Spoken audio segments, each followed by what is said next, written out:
साल 2023 जब मध्य प्रदेश के विधानसभा चुनाव में कांग्रेस को करारी हार का सामना करना पड़ा, तब कांग्रेस पार्टी ने कमलनाथ को दरकिनार करते हुए जीतू पटवारी के हाथ में कांग्रेस पार्टी की कमान सौंपी। तब सवाल ये उठकर खड़ा हुआ कि क्या जीतू पटवारी मध्य प्रदेश में बीजेपी के मजबूत संगठन के मुकाबले कांग्रेस को खड़ा कर पाएंगे? क्या जीतू पटवारी कांग्रेस पार्टी की गुटबाजी को थाम पाएंगे? क्या जीतू पटवारी कांग्रेस पार्टी की अंतरकला को खत्म कर पाएंगे? और क्या मध्य प्रदेश में कांग्रेस को एक बार फिर खड़ा करने में जीतू पटवारी की रणनीति सफल होगी? साल 2024 का लोकसभा चुनाव हुआ तो उसमें कांग्रेस पार्टी को करारी हार का सामना करना पड़ा और फिर जीतू पटवारी के नेतृत्व पर सवाल उठने लगे। हालांकि विजयनगर विधानसभा सीट के उपचुनाव में कांग्रेस पार्टी को जीत हासिल हुई और यहां से जीतू पटवारी को ऑक्सीजन मिलती हुई नजर आई। लेकिन कई बार जीतू पटवारी अपनी ही पार्टी में पार्टी नेताओं के निशाने पर खड़े हुए नजर आए। पार्टी नेताओं के सुर कई बार संगठन की कार्यशैली को लेकर मुखर होते हुए नजर आए। शिकायतें कई बार दिल्ली तक पहुंची, लेकिन अब मध्य प्रदेश के इंदौर में हुई एक घटना ने जीतू पटवारी की दमदार एंट्री को फिर से सामने लाकर खड़ा कर दिया है। उस इंदौर में जहां पर कांग्रेस पार्टी हाशिए पर जाती हुई नजर आ रही थी, वहां पर जीतू पटवारी ने दमदार एंट्री मारी है और जीतू पटवारी की रणनीति के बदौलत इंदौर शहर में कांग्रेस एक बार फिर खड़ी होती हुई नजर आ रही है। इंदौर के भागीरथपुरा में दूषित पानी की सप्लाई के मामले को लेकर जीतू पटवारी ने जिस तरीके से इंदौर से लेकर पूरे प्रदेश में माहौल बनाया और पानी जैसे बुनियादी मुद्दे को एक बड़ा हथियार बनाया, उसके बाद कांग्रेस पार्टी एक बार फिर उठकर खड़ी होती हुई नजर आ रही है। तो आज हम इसी पूरे मुद्दे को लेकर चर्चा करेंगे कि क्या इंदौर की घटना को बाद जीतू पटवारी मध्य प्रदेश में एक दमदार नेता के रूप में उभरते हुए नजर आ रहे हैं, और वो जीतू पटवारी जिनकी कार्यशैली को लेकर सवाल उठ रहे थे, क्या अब वो सवाल थमते हुए नजर आ रहे हैं? नमस्कार, मैं हूं अनुराग श्रीवास्तव और आप देख रहे हैं लोकमत हिंदी। मध्य प्रदेश में वेंटिलेटर पर जा रही कांग्रेस पार्टी को इंदौर की एक घटना ने फिर से ऑक्सीजन देने का काम कर दिया है। मध्य प्रदेश के इंदौर के भागीरथपुरा में जिस तरीके से दूषित पानी की सप्लाई से लोगों के बीमार होने और मौत होने का आंकड़ा सामने आया, उसके बाद कांग्रेस पार्टी की रणनीति यहां पर काम करती हुई नजर आई। इंदौर जैसे शहर में जहां कांग्रेस पार्टी की चमक फीकी पड़ती हुई नजर आ रही थी, वहां पर कांग्रेस पार्टी एक बार फिर मजबूती के साथ उभरती हुई नजर आई। और इन सबके बीच में प्रदेश कांग्रेस अध्यक्ष जीतू पटवारी की रणनीति कमाल दिखाती हुई भी नजर आई। दरअसल 25 दिसंबर के बाद से ही इंदौर के भागीरथपुरा में लोगों के बीमार होने और मौत होने की खबरें निकलकर सामने आने लगी। 30 दिसंबर आते आते 4 लोगों की मौत हो गई और सैकड़ों की संख्या में लोग अस्पताल में भर्ती हो गए। जीतू पटवारी ने बिना देर किए इस मुद्दे को लपक लिया और जीतू पटवारी जो है अस्पताल में लोगों से मिलने के लिए पहुंच गए। पीड़ित बस्ती में जाकर लोगों से मेल मुलाकात की और बीजेपी की कार्यशैली और जवाबदेही पर सवाल खड़े किए। जीतू पटवारी ने अस्पतालों में मरीजों से मुलाकात की और इंदौर से चुनकर आने वाले मध्य प्रदेश सरकार के मंत्री कैलाश विजयवर्गीय और महापौर पुष्यमित्र भार्गव को जमकर घेरा। पुष्यमित्र भार्गव के मरीजों को मुफ्त में इलाज देने के दावों की भी पोल जीतू पटवारी ने सोशल मीडिया के जरिए खोलने का काम किया। जीतू ने बताया कि सिर्फ जिले में 9 एमएलए हैं, सांसद बीजेपी का है और बीजेपी के विधायक और सांसद जो हैं बीजेपी से चुनकर आए हैं। इसके अलावा जो महापौर है वो भी बीजेपी का है और 2 मंत्री इंदौर शहर से कैलाश विजयवर्गीय और तुलसी सिलावट जो हैं वो मोहन कैबिनेट में मंत्री हैं। उसके बावजूद इंदौर के भागीरथपुरा में लोगों को पानी में जहर देना किसी बड़े अपराध से कम नहीं है और यहीं से जीतू पटवारी के एंट्री का दौर शुरू हो गया। क्या कहा था जीतू पटवारी ने अपने सबसे पहले बयान में, उसे आप सुनिए। एक तरह की बांधती है पीपल इंजन सरकार की, जिस तरीके से 3 लोगों की मौत हुई, ये इंदौर में जो अद्भुत और अकल्पनीय दे दिया उसका मेहनताना दे रहे हैं इंदौर की जनता को। कब भी इस तरह का ड्रेनेज का पानी जब नर्मदा के पानी में मिलता है तो डायरिया हो सकता है, दस्त लग सकते हैं, पीलिया हो सकता है, लोग मर नहीं सकते। ये जहर मिला है किसी न किसी रूप में, ये जांच का विषय है। दूसरा, यहाँ के ट्रिपल इंजन सरकार के मंत्री हैं, उन्हीं की विधानसभा है, उन्हीं की नगर निगम है, उन्हीं का पार्षद है, उन्हीं का महापौर है।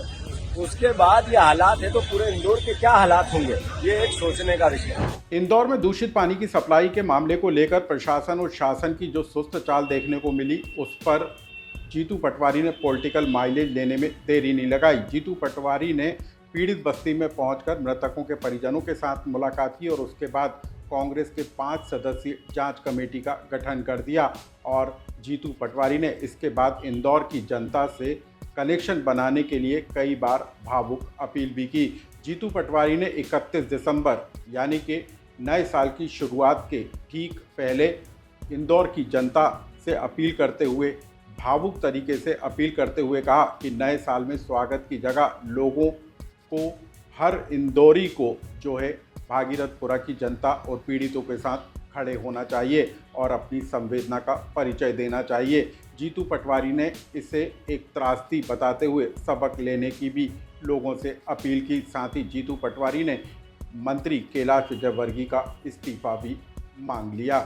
मोहन यादव जी की रीढ़ की हड्डी है, तो उन्होंने कैलाश विजयवर्गीय को इसी वक्त बर्खास्त करना चाहिए, इस्तीफा लेना चाहिए। 16 लोगों को सिर्फ कुछ अधिकारियों के ट्रांसफर करने से उनका मुआवजा नहीं मिलता है। सिस्टम का फेलिवर है, करप्शन उसका मूल हथियार है। इंदौर की घटना पर सधे चालों से चलने वाले जीतू पटवारी ने फिर इंदौर की जनता के नाम पर एक पत्र जारी किया और जनता से कहा कि देवी अहिल्या की नगरी में दोषियों की जिम्मेदारी तय करवाने के लिए लोगों को आगे आना चाहिए। साथ ही जीतू पटवारी ने कहा कि इंदौर का जो विरासत रहा है उसको कलंकित करने वालों को माफ़ भी नहीं करना चाहिए।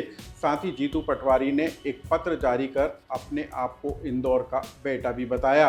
इसके अलावा भी जीतू पटवारी ने मंत्री कैलाश विजयवर्गीय और महापौर के साथ ही कलेक्टर के आरएसएस दफ्तर जाने को लेकर भी सवाल खड़े किए।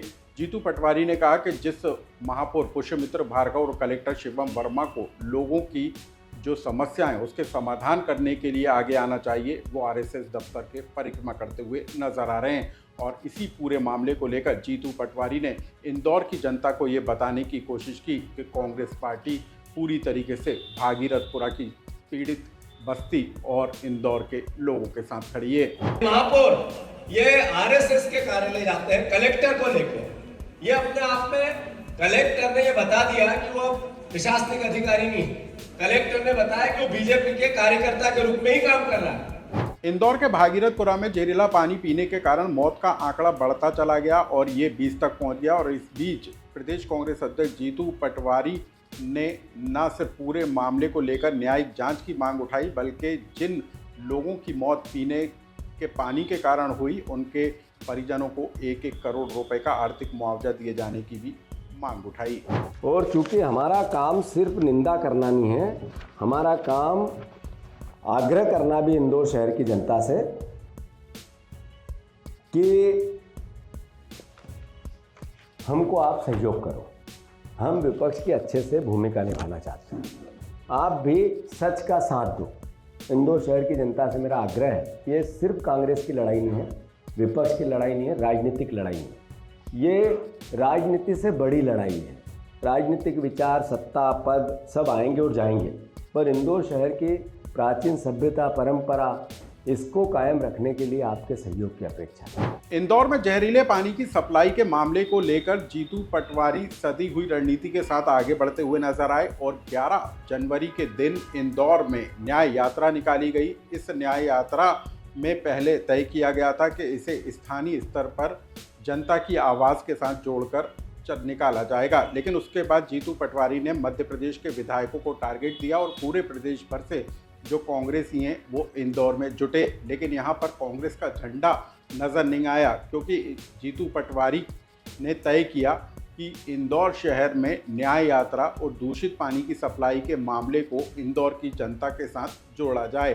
और यही वजह रही कि तिरंगे के झंडे यहाँ पर फहराते हुए, लहराते हुए जरूर नजर आए, लेकिन कांग्रेस का झंडा दिखाई नहीं दिया। जीतू पटवारी ने यहाँ पर एक तरीके से शक्ति प्रदर्शन कर इंदौर की जनता को बताने की कोशिश की कि कांग्रेस पार्टी ऐसे गंभीर समय में उनकी लड़ाई लड़ने के लिए सड़कों पर मौजूद है।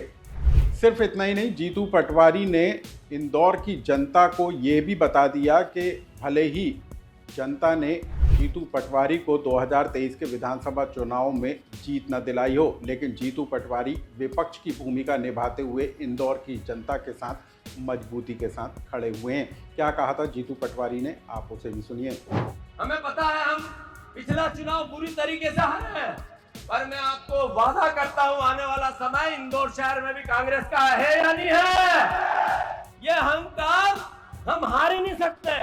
ये लोकतंत्र का विचार नहीं है, ये रावण का विचार है। अब हम आपको बता दें कि इंदौर वो शहर है जहां पर कांग्रेस लगातार कमजोर होती हुई नजर आ रही थी। 2024 के लोकसभा चुनाव के दौरान कांग्रेस के उम्मीदवार ने कांग्रेस पार्टी का इन चुनाव के पहले दामन छोड़कर बीजेपी का हाथ थाम लिया था और उसको कांग्रेस के लिए सबसे बड़ा झटका माना जा रहा था, और वो भी तब जब जीतू पटवारी के होम टाउन से ही यदि कांग्रेस का उम्मीदवार पार्टी को छोड़कर विपक्षी खेमे में चला जाए तो ये जीतू पटवारी के लिए सबसे बड़ा डैमेज था, और इसी को लेकर जीतू पटवारी भी कटघरे में खड़े होते हुए नजर आ रहे थे। लेकिन अब जिस तरीके से इंदौर की फिजा का माहौल बदला है, उसमें अब कांग्रेस के रंग को घोलने की कोशिश में जीतू पटवारी लगे हुए नजर आ रहे हैं।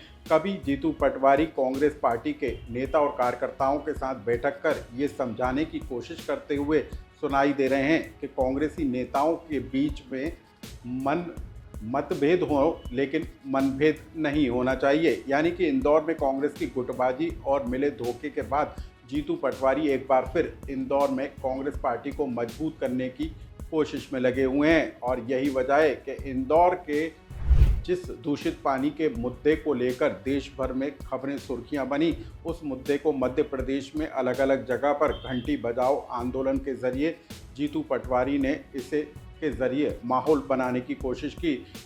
भले ही जीतू पटवारी के निशाने पर मंत्री कैलाश विजयवर्गीय हों, लेकिन पूरी बीजेपी को भी कांग्रेस पार्टी ने निशाने पर लेने में कोई कोर कसर नहीं छोड़ी।